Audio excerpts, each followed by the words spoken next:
Hi everyone, Sean from WOT. Welcome back to another video and happy Wheel of Time Wednesday. Yes, the production team released something for us today. It's a little treat post Season 3, and it was the blooper reel. The blooper reels for Season 1 and Season 2 were absolutely fantastic. This one is no exception. It's way better in my opinion. We're going to showcase it here on the channel tonight, and we'll talk about it a little bit. And then we're going to talk about a couple of other things. There is a survey going out right now by Amazon about the Wheel of Time, and there's also the numbers, the final streaming numbers for when Wheel of Time first came live for the first 8 episodes. That's out by Nielsen, so we're going to talk a bit about that tonight as well. And then we'll talk just a bit about the channel, what you're going to expect to see from me in the next couple of weeks, and some other changes that I'm going to make. So if you love the Wheel of Time as much as I do, if you're as excited about all of the new Wheel of Time news that's coming out, that's a mouthful to say, folks. There is a ton of it coming. Yes, folks, there are other projects in the works, and there will be more news about the Wheel of Time show in the coming weeks and months. We're going to cover all of that here on the channel. If you love that sort of thing, make sure you subscribe to the channel, like the video, and of course, folks, tell all your friends. Now, we're going to get into that blooper reel first, because let's face it, that's the best part of this video tonight. And without much further ado, here is all of the wacky antics that happened behind the scenes in Season 3. Sunglasses? Oh yeah. Thought it felt good. And action! I've still got my bloody sunglasses on. You're checking me out.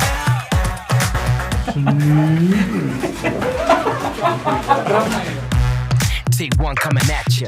You better be up for the action, cause honey, this hook gon' catch you. I hear you've been having some trouble with the kindly folk of the Two Rivers. I feel the eyes on me, or the eyes on me. So what you wanna see? You guys are still filming? You're checking me out, and you know I love it. Oh, checking me out.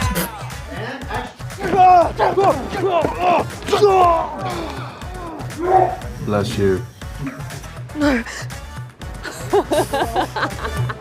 checking me out. You know who your favorite is. Come on, baby, let me know you're in it. In my hand, you're made to fit. Let's get a pic. The next part of the plan. Got the whole world in the palm of your hand. When the last one attacked, I couldn't do anything. Can we go again? Sorry. You're checking me out, and you know I love it. I love it. Oh, sorry. Me out. Better know I love it. I love it. You're checking me out, and you know I love it. I love it. Oh, checking me out. Better know I love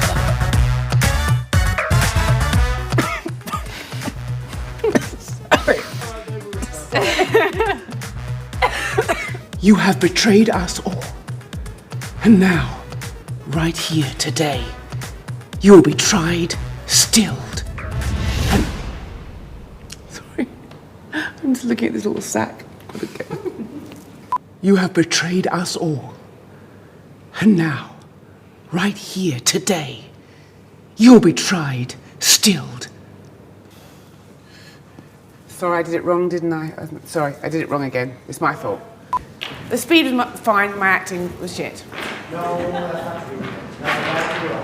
no longer, it's not to do with the bag, I've realised.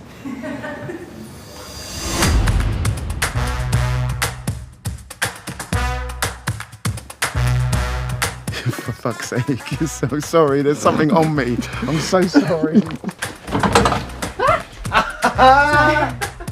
You're checking me out. Oh, checking me out. You're checking me out. What's happening? It's the Sakanan. Are you channeling right now? Yeah. I tried to put the fire on, but I've lit up the stars Fire instead. goes out. Good. Oh, checking me out. You're checking me out. I fucked the hammer. Oh, checking me out.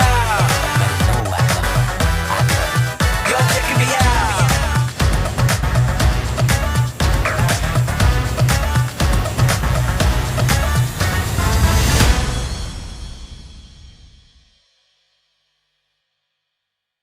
All right, folks, that was awesome. Brought a much needed smile on my face. I'm sure it brought a smile to all your faces as well. I love blooper reels. I grew up in the age of like the Monty Python movies, Jackie Chan movies, where they had blooper reels and they were baked into the end of the movies. And you get to see 5 or 10 minutes of everybody just laughing and joking and having a good time. Something we need more of. We need more levity. We need more positivity. We need more good news. We need more of everything in today's world, especially with all the things that are going on. Yeah, like, I love seeing that. Thank you so much to the production team for that. I'm sure I'm not the only person that really enjoyed it. I'm sure most everyone else did as well. And I love seeing more things like that. I love seeing the fact that these folks are real people. And that's something that we, as a collective fandom, people who love the show and people who hate the show, tend to forget a lot of the time. Whether you're bitching about these folks online, whether you're bitching about the production online, whether you're praising these people online or praising the production online or worshiping them, a lot of people tend to forget they're real people. And they tend to engage in a way that these people are not actual people. I've said people a lot of times there, but it's true. These folks are just doing a job. And in most cases, and for the Wheel of Time, in almost all cases, they love that job. And it really does shine through when you see something like a blooper reel, because you get to see them as real people. Now, I've been incredibly fortunate this season to sit down with a number of cast members, and I have some interviews that haven't released yet that are coming. I think I sat down with Zoe Robbins and Kay Alexandra. They're not out yet. They'll have to come out in the next week or two. I'm going to release those. But I sat down with a lot of different cast members. And I will say this, folks. What you see on screen for an actor, what you see in an interview that's released to the public, and what you see is just talking with them sometimes are completely different things. They are real people. They have thoughts, they have hopes, they have dreams, they have motivations, they have loves, they have hates, they have all of those things. And in most cases, they put their pants on one leg at a time like everyone else, unless they like jumping into them. Everybody poops, folks. They're just people. You have to remember that when you're either being mean or the opposite of mean, which is like overly worshiping these folks online. They are just people. And getting to see them as people is a great thing, I think, because the love of the production shines through. Now, everybody I've talked to on the show, every single person, whether they be crew, whether they be cast, whether they be production team, whether they be executives that are involved in the production, they all love the show. They enjoy what they're doing. They want to keep doing what they're doing, and they're having a good time doing it. And that, you could tell that by watching those blooper reels. And I, for one, really hope that they continue to get to do that for a long time, which is a great segue into the next section of the video, which is marketing and numbers. I will say before we jump into that, though, that my sources haven't told me anything new. So I have no more information for you folks about whether we're getting season 4 or not. I just don't know. What I said in my video about 10 days ago still stands. All of the things I said, that's all we have to go on. So if you love the show, if you like it, continue fighting for it, continue doing all the things you're doing to get more episodes, continue getting more show. And I will say this, I don't personally understand the folks that dislike the show or really, really hate the show. And there are a lot of people out there that do, and how they're engaging with the fandom and how they're taking glee in this. Personally, my philosophy is if I don't like something, I don't engage with it. And if it's not harmful, it doesn't affect my life. There are plenty of people that love the show out there, and there's lots of people that dislike it that are trying to get it canceled, and they're taking great glee and they're great joy in the fact that it hasn't been renewed yet. I don't get that, folks. Like, the best advice I can give you folks to live a happy life and not being so angry and negative all the time is just don't engage if you don't like it. That's the best way. Just spend your time elsewhere doing things that make you happy specifically. And of course, there's an argument out there, well, if it's canceled on Amazon and Sony, they'll do another show. We'll get another show. Folks, probably not. The state of streaming, the state of entertainment right now, we're lucky to have what we have. And a lot of what's being put out right now is not great by all streaming services, by all places. There's a lot of movies out there that have a lot of star power that are showing up on streaming services that just are not written well, or they're not filmed well, or they're rushed, or they don't make any sense. It's because these big corporations tend to want to put out things that are catchy, that are flashy, that people can watch while they're on their phones, and they'll bring in numbers, but maybe aren't that great. So the Wheel of Time is something that is going to be expensive. No matter who produces it, it's going to be wildly expensive. I don't think it'll get any cheaper than what the money they put into it now. And a lot of studios are not willing to put in that kind of money or that backing behind a project of this magnitude right now because of the state of the industry. Right now, the entertainment industry is in a kind of a weird, fluxy state. There's a lot of actors. I know a lot of actors that are not working right now because There's no jobs, or they're really hard to get. There are big actors taking smaller jobs. There are small actors that just aren't getting work. There are tons of really great movies and shows that are not being greenlit because they don't think they're going to be smash hits and they're going to make a ton of money. So if you think that you'll get a different Wheel of Time show by someone else, maybe it's possible, but I don't think so, folks. I think this might be, at least in our lifetimes, the only kick at the can at a show based on the books. I could be totally wrong, but I can tell you with certainty that there is no plans in place to do another show from another production standpoint that I am aware of. If that makes any sense. So I really hope we get more show, hope we get season 4 and beyond. So again, a long-winded but great segue into this. So I've had a lot of people send me this thing. And I want to thank Tyler. He was the first person that I think actually talked to me at length about it, sent me an email about this. Thank you so much for that, Tyler. But it's an Amazon preview. Now, these are it's basically a marketing survey is what it is, folks. We've had them for season 1. We had them for season 2. We had multiple ones, actually. We've had them for season 3 already as well. I think one got released after the 3rd episode, I believe. Some people got it. And in some cases, they contain spoilers, which was great for folks like me that get to talk about them here online, and for people who like spoilers. But in a lot of cases, they're just asking questions. Do you like this certain character? Do you like these certain plot lines? Do you like hearing and seeing these certain things? And it's got a lot to do with marketing. It's got a lot to do with how they push the show and how they talk about things. Now, you got to understand, this doesn't mean that they're going to change the show. So when they put out these surveys, I think after episode 3, they're asking questions like about Perrin and things like that. It doesn't mean that they're going to go back and re-edit the show to add more Perrin in if everyone loves Perrin. It does mean that they would push Perrin more in the marketing. They would push Perrin more in, say, the trailers, or say, well, which maybe not even the trailers because they're already cut at that point, but more in some of the social media marketing, posters, things of that nature, things that are easy to do. And that's what these are generally for. Now, I'm not saying this is bad news at all. It's not. They wouldn't really be asking questions about the show and marketing if they knew that it was hard canceled. That's just something they wouldn't do. They wouldn't waste their time and effort on it. Amazon would not spend the money to do that. However, it's not the fantastic news that everyone online seems to be touting. You've seen a few threads on Reddit and on X and on Blue Sky saying that this means the show is greenlit. It means we're getting more episodes. It means we're getting more seasons. Folks, no. It does not mean that. It just means that the show is still active and they want to make money. So they're going to ask, how can they push the show better to get more numbers? That is the reality of today's show business. That's what they do. Yeah, it's not a bad thing. But again, don't take this as confirmation that we're getting the show for sure, that we're getting more seasons, and kind of ease up and say, well, I don't have to fight for the show anymore because this is indication that we're getting it. I've seen a few comments like that online. That's not what this means, folks. A good thing, but not the best thing that you're thinking. And we're talking about numbers. Numbers are out now for the entire season, episodes 1 through 8 of The Wheel of Time. And it clocked in at 427 million minutes. So not quite as good as what we had seen with season 1. Season 1, I think, was somewhere in the area of 630 million minutes.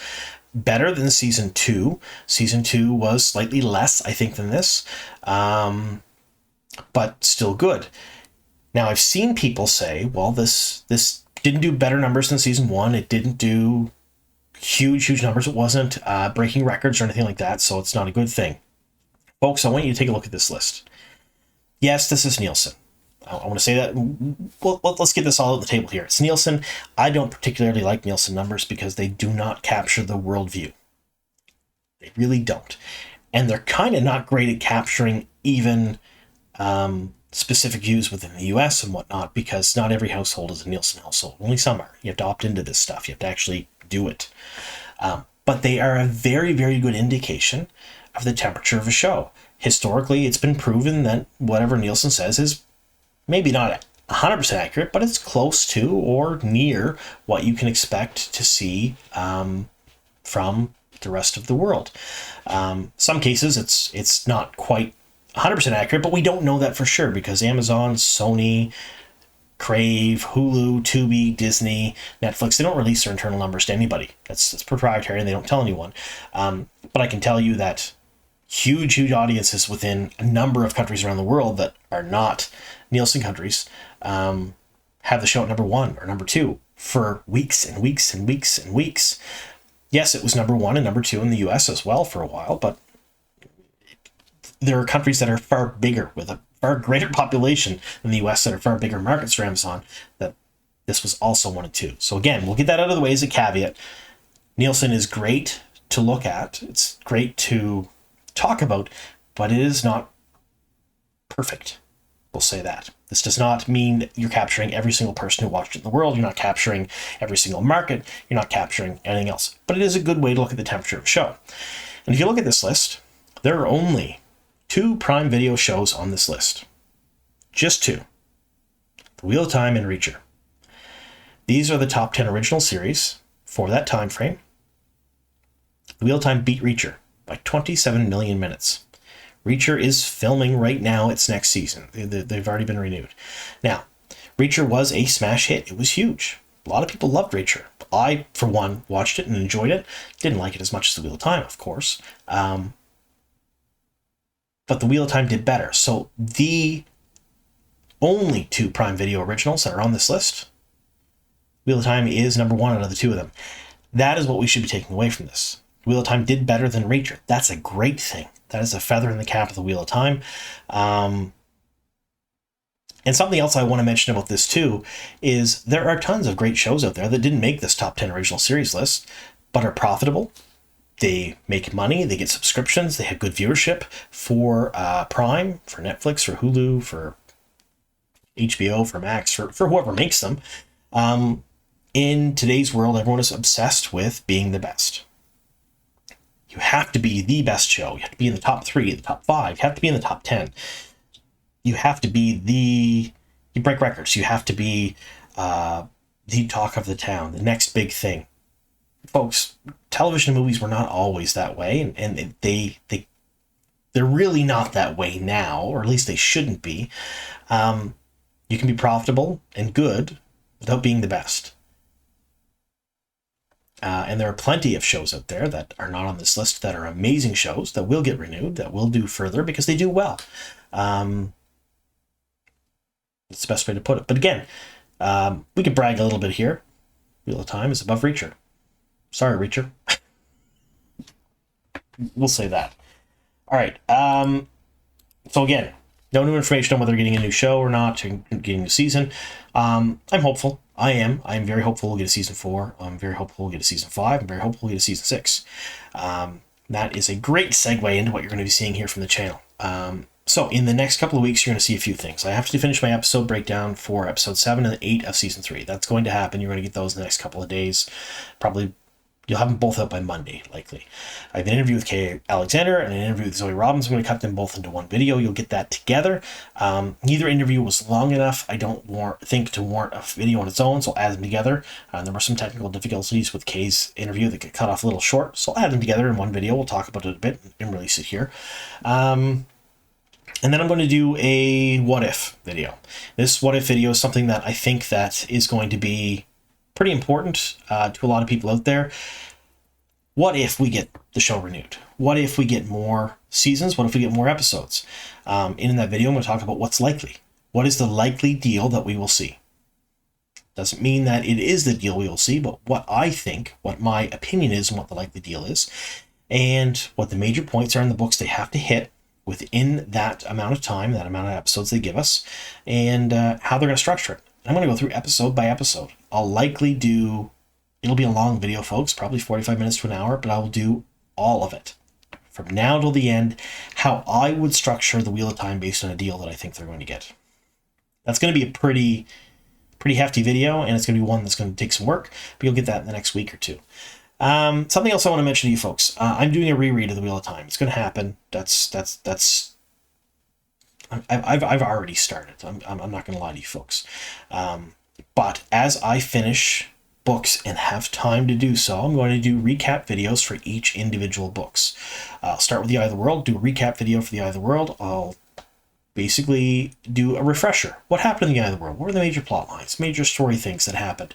My thoughts on them, things that went on. It'll just be a fun little video where I talk about each book as we go. But the videos themselves aren't going to cover every aspect of that, nor will they cover me sitting down. What I've been doing is sort of keeping a journal, a diary of sorts, so to speak. As I read and I make notes and stuff. And so I'm going to post that on my Patreon. So for those of you who support me on Patreon, thank you. I appreciate it. Most people there don't even realize I have one because I never push it. I never talk about it. Because I do this for fun, folks. I really do. But it is unfortunate because my Patreon and the people who supported me, and some of them have been there since pretty much when I started Patreon. I initially started it. I haven't edited the page in over a year. So I put it out with tiers. You get certain tiers. I would send you a t-shirt or whatever, and that was always the case until recently. I'm going to be changing that. So I'm actually going to go on to my Patreon. I'm going to change the tiers. Tiers are going away. I'm not going to be sending out merch or anything for people who give a certain amount of money. I'm not going to do that anymore. What I'm going to do is just give what you want if you want to do Patreon, and the only thing that will be there will be my diary of thoughts as I read the series. That is not something that most people are going to want to watch because it's not a video. They're going to have to read it. But it's something that I think I'll do. And for those of you who already support me on Patreon, at least there'll be content I'm putting on Patreon that isn't YouTube videos, because I haven't not really released much on Patreon at all for those of you out there who have supported me. I do feel kind of bad about that. So I'll be putting that stuff up. And again, totally revamping it, getting rid of the tiers, getting rid of all that other stuff. And I'm just going to put my own thoughts on there. So yeah, so there's that. That is not probably going to happen probably for a few more days at least anyway. So don't rush out and go looking at it or trying to see things on Patreon just yet, because I'll announce when it's going to happen. That is my intention right now. For that. And then, of course, I have a ton of book reviews that are happening. I'm doing a lot of reading lately. It's one of the things that I am doing right now. And I'm going to do book reviews for all the books I'm reading. Tor has been kind enough to give me access to some new releases that are coming out. I'll be doing book reviews on some of those in different genres. Not just fantasy, but sci-fi, YA, romance, romantasy, all those things. And I'll do them here on the channel, just for fun. And again, don't expect to see a video every day from me. My last video was 10 days ago, folks, but expect to see one every couple of days now. I'm going to do one every few days, just for fun, just to keep myself busy. So there's that. Yeah, so look forward to all that coming in the next few weeks, I guess. And tonight, if you're watching this video right now, it is around the time the Dusty Wheel is airing, and I'm on the Dusty Wheel, and we're talking season 4. And it's a whole lot of fun. And if you don't get to watch that live because you didn't watch this right away, which is the bulk of you, I'm sure not many people watch it as soon as my videos come out. Go over to the Dusty Wheel. It's a YouTube channel. Matt Hatch, the Innkeeper, is running a what we expect to see season 4, rumors, thoughts, what we'll see, those sort of things. I'm there with Matt. We're just having a good time talking about it tonight. I've been on the Dusty Wheel in a while, and we're going to talk about that. We're also talking about WOT Idol. WOT Idol's coming out in the next coming months. It just got soft announced by Lauren on his live stream for 50,000 subscribers of the day. Congrats to Lauren for that. Yeah, WOT Idol is happening. It's coming out soon. More to follow. Rules are up. WOT Idol page is updated. You can go check it out there. Link below in the description box if you folks want to check out that. If you don't know what WOT Idol is, do a whole video on WOT Idol probably soon, because it's a good time. It's a whole lot of fun, and it's a way for the fandom to get together and kind of ignore the real world and just immerse themselves in a ton of fun together. All right. Thank you so much for sticking with me here to the very end, folks, and here's to many more.